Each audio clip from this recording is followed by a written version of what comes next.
Bueno, pues vamos a llevar a cabo, como siempre, esta rueda de prensa. Lo vamos a hacer con poco tiempo porque está pendiente un grupo de ustedes para ir a visitar el Palacio, como lo hicimos ayer. Entonces vamos a tardar menos en preguntas, en respuestas, pero además todo va a ser preguntas y respuestas porque no hay tema. De modo que comenzamos. Tenemos dos pendientes, Andrés Rubén García y Sandra Aguilar, nada más. Y luego ustedes tres compañeras, una y dos mujeres. Allá está, ahí nos vamos. Pero primero Andrés. Buenos días, señor presidente.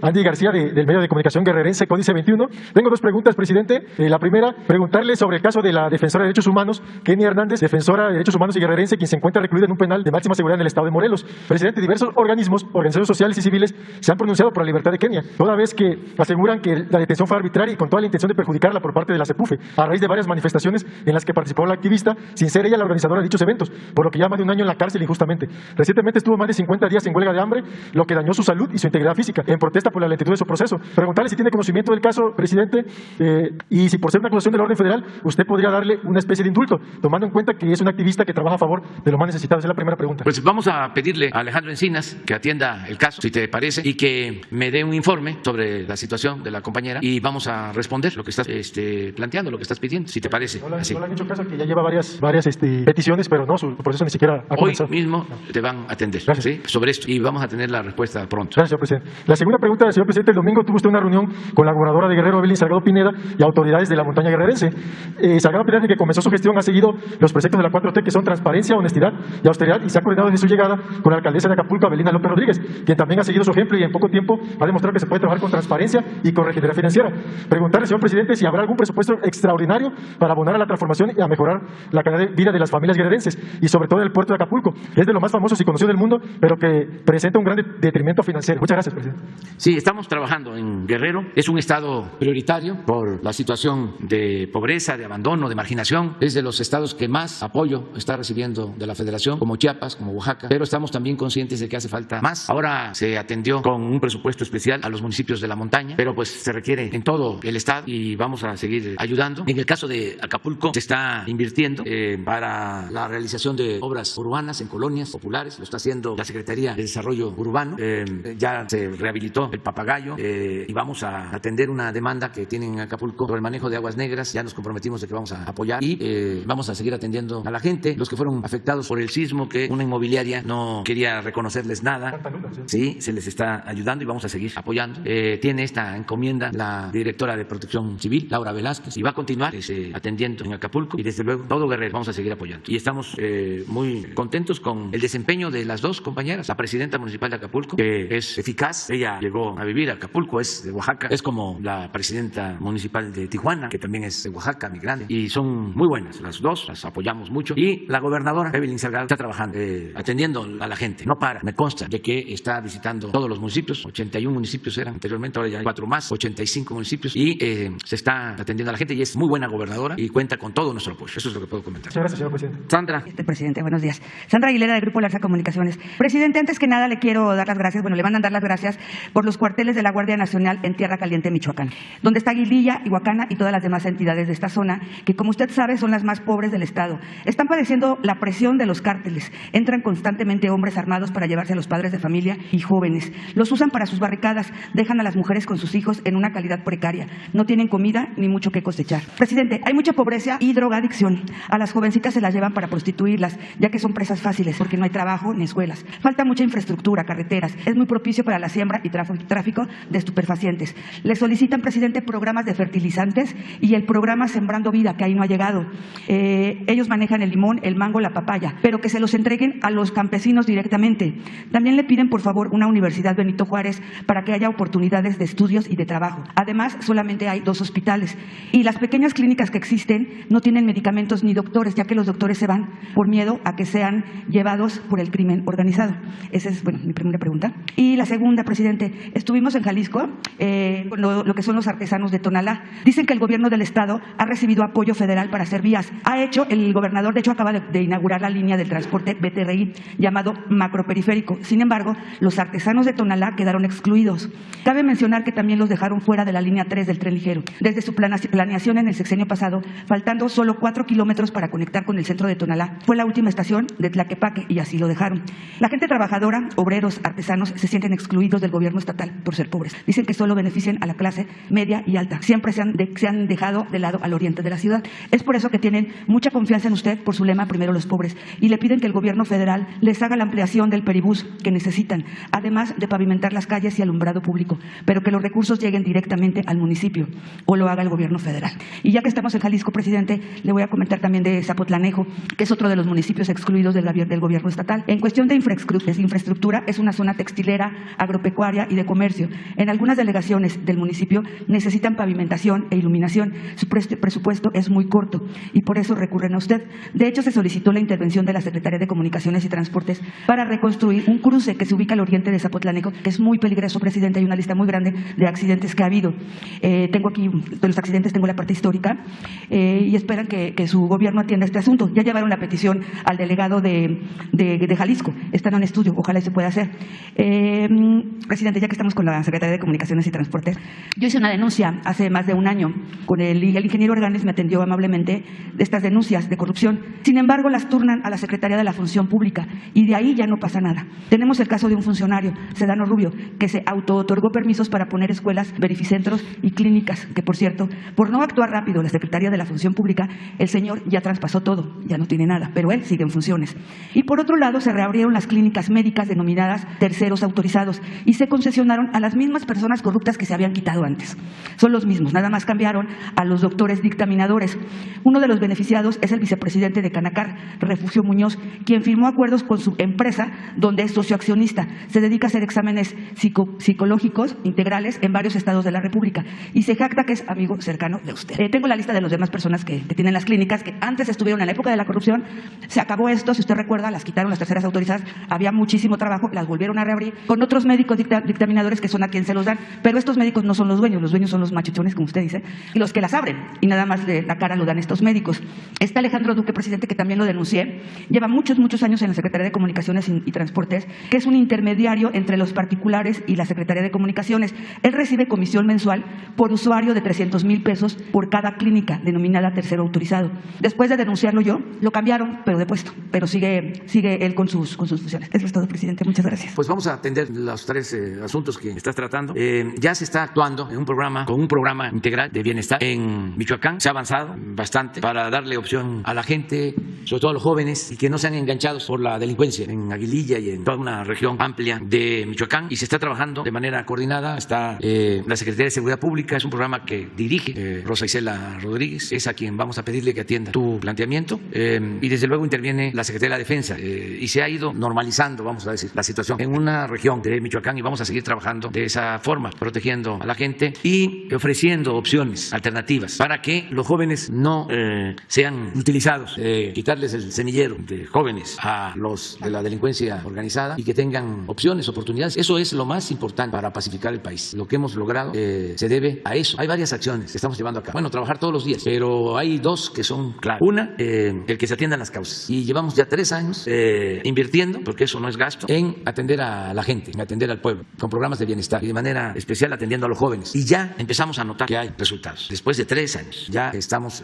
notando que están participando menos los jóvenes en acciones delictivas. Y hay que seguir así, atendiendo las causas, porque siempre hemos sostenido que la paz es fruto de la justicia y que no se resuelve el problema de la inseguridad solo con medidas coercitivas. Entonces ya la estrategia que aplicamos va a ir cada vez dando mejores resultados. Ese es mi punto de vista. La gente no es mala por naturaleza. Los seres humanos no somos malos. ¿Y del programa Sembrando Vida, presidente, que no les ha llegado? Sí, es parte de lo que se está haciendo en el país, el programa Sembrando Vida, el que se atienda a los jóvenes construyendo el futuro. Y nada más voy a pedirle a Rosa Isela que atienda tu petición para ver si en esta región no ha entrado el programa Sembrando Vida. Acabo de estar, como aquí se mencionó, en Guerrero, y ya se amplió el programa Sembrando Vida. Y también lo tenemos que hacer en Michoacán. Ya se está aplicando en Michoacán, pero no sé si en esta región. Lo vamos a ver. Y lo otro que ayuda mucho es primero atender las causas. Y lo otro que es muy importante es que no haya contubernio entre la delincuencia y la autoridad. Que lo comentaba yo la vez pasada, que quede como historia lo que se enseña o se cuenta en las series sobre narcotráfico y la delincuencia organizada, de cómo levanta el teléfono el jefe de la delincuencia y le habla a un gobernador o le habla a un general. Eso que se ve pues en las series, que quede como algo que sucedió y que era parte real o ficción, que eso ya no vuelva nunca jamás a repetirse, que se marque la línea divisoria entre autoridad y delincuencia. Y eso ayuda muchísimo, porque cuando la autoridad está al servicio de la delincuencia, pues ya no hay mucho que hacer. De hecho, le quiero comentar, presidente, que ellos me estaban diciendo que desde que entró la Guardia Nacional, los delincuentes se fueron, todos los hombres armados se fueron, que cuando están en la Guardia llegan y se van. y creo que habían empezado con un cuartel nada más y ahora ya hay otros 2 ahí en Tierra Caliente y eso les ha ayudado muchísimo. Digo, cuando no están es cuando entran, pero realmente sí ha bajado mucho el hecho de que se hayan llevado a tanta gente. Algunos han regresado, otros no han regresado, pero todo va mucho mejor, mucho mejor. Le mandan dar las gracias, le solicitan esto y bueno, que no los olvide. Otra cosa, lo de las clínicas, no hay medicamentos ni doctores porque pues tienen miedo. Sí, me consta de que es una región que por el predominio de la delincuencia no se podía contar con médicos. Hay en Buenavista, en la Tierra Caliente, en Michoacán, un hospital del IMSS Bienestar y teníamos ese problema y todavía se tiene, pero ya poco a poco se tiene que ir normalizando la situación, tienen que tener los médicos y medicamentos. En esta zona no se podía transitar, estaban rotas las carreteras por la delincuencia. Y aparte ya la Secretaría de Defensa ya logró restablecer la comunicación en todos los pueblos, ya también los productores están sacando sus cosechas, en fin, se ha ido avanzando, pero falta mucho. Y en el caso de Jalisco vamos a seguir ayudando, como lo estás planteando, a todos los municipios, a toda la gente de Jalisco. Van a seguir los programas de bienestar en Jalisco, aprovecho para informarlo, el apoyo a adultos mayores, el apoyo a niñas, a niños con discapacidad, las becas, y vamos a seguir haciendo obras en coordinación con el gobierno del estado, porque el tren es una inversión federal que se realizó desde el principio de nuestro gobierno y también ahora que inauguraron un libramiento para el transporte, una muy buena obra urbana, también hubo recursos federales y vamos a seguir ayudando al gobernador, apoyando para que se hagan las obras públicas que se necesitan en Jalisco. Presidente, aquí esta parte donde usted ayuda al Estado para que se hagan las obras, llegan pero solamente a la parte pues de clase media alta, lo que es Guadalajara, Zapotlanejo, pero más para allá, que es a donde realmente los artesanos, los obreros, la gente trabajadora no tiene forma de transportarse, justamente por eso, porque no llega, o sea, lo hacen hasta antes de llegar, no hay estaciones, por eso es por lo que le pedían la continuación del peribús, ¿no? Que ellos tienen, o sea, piensan que porque el gobernador es de MC o de otro partido, le da prioridad a sus municipios que pertenecen a este partido y ellos que son los más pobres no les llega todo esto, o la infraestructura, las calles pavimentadas, la iluminación. Es por eso que ellos quieren ver con usted que sea directamente o que la Secretaría de Comunicaciones y Transportes o los municipios puedan manejar esto. Sí, tomamos nota. Puede ser que se excluya en el caso de estas obras. No lo estoy afirmando. De lo que no tengo duda es de que todos los programas de bienestar llegan en Jalisco a todos los municipios, hasta las comunidades más apartadas. Hay pensión para adultos mayores, hay becas para jóvenes, en todos lados.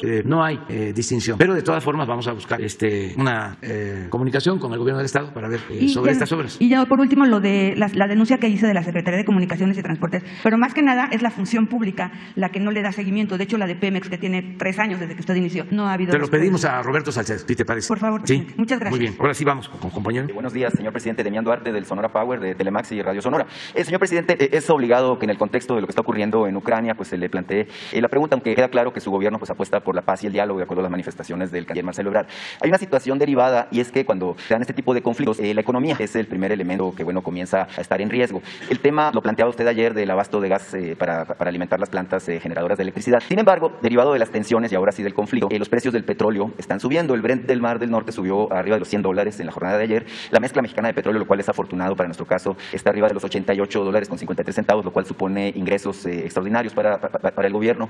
Sin embargo, como elemento subyacente, pues está el aumento en los precios de los combustibles, la gasolina, el diésel en particular. Preguntarle, señor presidente, si ya tiene su gobierno alguna previsión para impedir que, pues en un momento dado, esta situación afecte los precios en los que se expenden las gasolinas en nuestro país, puesto que este elemento, como usted lo sabe, está al principio de todas las cadenas de valor y tiene un impacto directo sobre el consumidor.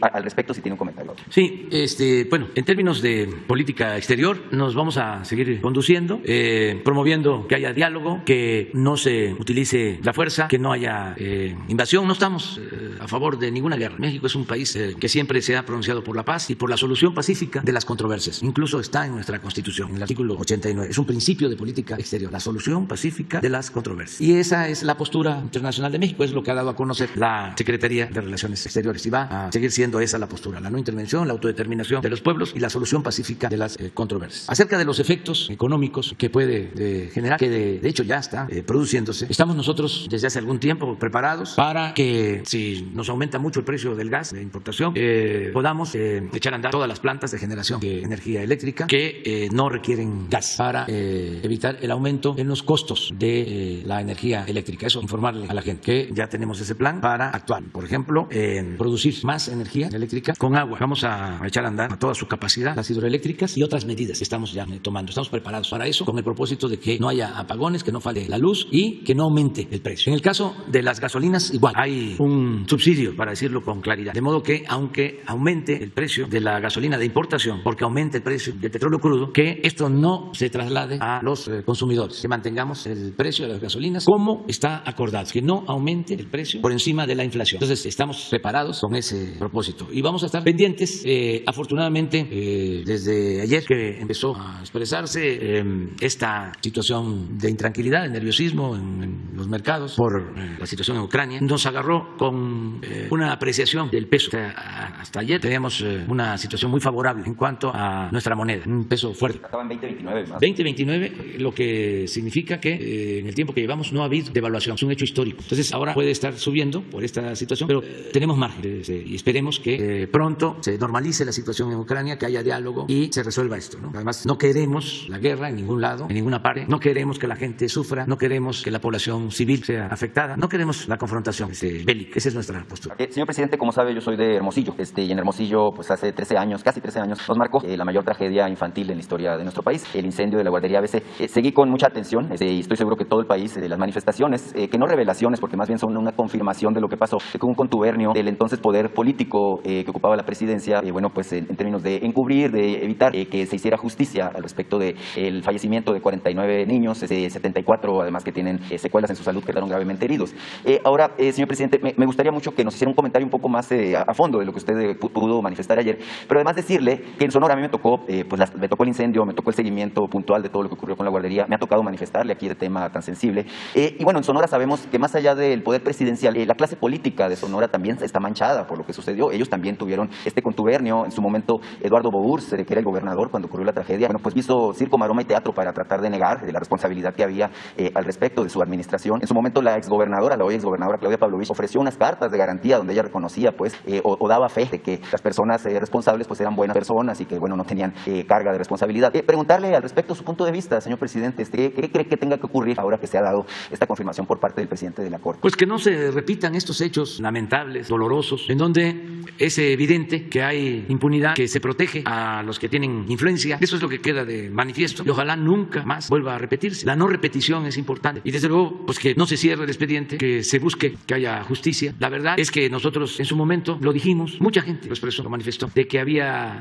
protección, que habían intereses políticos y lo más lamentable de todo es que utilizaron la tragedia con propósitos electorales porque estaban cerca las elecciones de gobernador y empezaron a manejar estos lamentables hechos para sacar raja partidista. Muy triste. Y los medios, no todos, pero actuaron en complicidad. No había denuncia en medios. Silenciaron a todos. Incluso llevaron a que ganara la gubernatura el partido en la presidencia. O sea, muy lamentable. O sea, porque no solo no se hizo justicia, sino aprovecharon la desgracia con propósitos políticos para sacar raja política. Y en esto jugaron un papel destacadísimo los medios. No todos. Porque resultó que empezaron a culpar a un partido de lo sucedido y ese partido se debilitó y eso permitió que entrara el partido del gobierno, el partido que tenía la presidencia en ese entonces. Fue cuando ganó Padres. Bueno, sí, ya la historia después. Y ganó y en mucho por eso. O sea, es de enojarse, pero de que da muchísimo coraje. Lamentable. Yo esto lo expuse cada vez que iba yo a Sonora, hablaba yo de eso y lo denunciaba. Entonces, ojalá y no se vuelvan a repetir estos casos. Y también, y no es fobia, es un llamado a que se modifique la actitud de los medios de información en nuestro país. No generalizo, insisto, pero tenían demasiada influencia, demasiado poder o demasiado acercamiento al poder y eso dañó muchísimo. No se hubiese llevado a cabo el saqueo de México durante el periodo neoliberal si no es con la complicidad de los medios. Y repito, no estoy generalizando, porque hubieron medios muy pocos que actuaron de manera ejemplar, resistieron, pero la mayoría se sumó, se adhirió,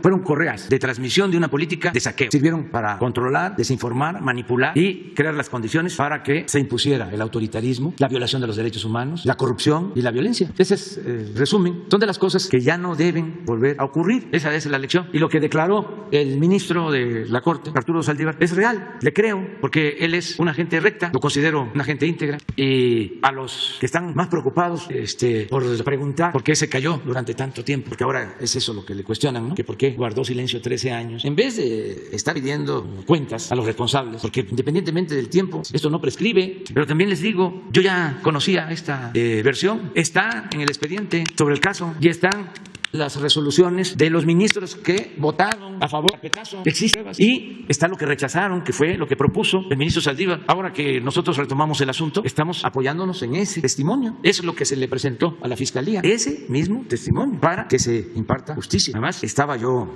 revisando y creo que en otras ocasiones ya se había dado a conocer, no sé si por el propio ministro Saldívar, pero ya era de dominio público, o sea, ya lo habían dado a conocer en un libro y en revistas o reportajes. O sea, no es una cosa así de que en 13 años no se sabía nada. ¿Y por qué hasta ahora? Es que en Sonora todos sabemos que hubo complicidades y que hubo ocultamiento y que hubo ganas de que no hubiera justicia, ¿no? Ojalá y no se repitan estas cosas. Es lo mismo que el caso de Ayotzinapa. Tenemos nosotros la responsabilidad de ir al fondo. Y ayer comentaba, yo no conocía a detalle sobre la declaración del ministro Saldívar, pero hablaba de esta actitud de la autoridad que prevalece cuando hay autoritarismo, de siempre ocultar las cosas o tratar de ocultar las cosas o de proteger a los allegados. Un presidente, ¿por qué tiene que proteger? ¿Por qué tiene que ocultar las cosas? De ninguna manera, sea quien sea, trátese de lo que se trate, pero era una costumbre. Si no hay línea, si no sale la orden de los pinos, no hay nada. Imagínense qué autoridad moral puede tener un presidente que ordena que se oculten hechos tan lamentables como los de la guardería. A veces, ¿qué autoridad moral? O lo de Ayotzinapa. Yo ya decía, ni modo que el presidente Calderón haya dado la orden de que se quemara la guardería. Pues no. O que el presidente Peña haya dado la orden de desaparecer a los jóvenes. No. Pero al mismo tiempo, entonces, si ellos no ordenaron estos actos inhumanos, no los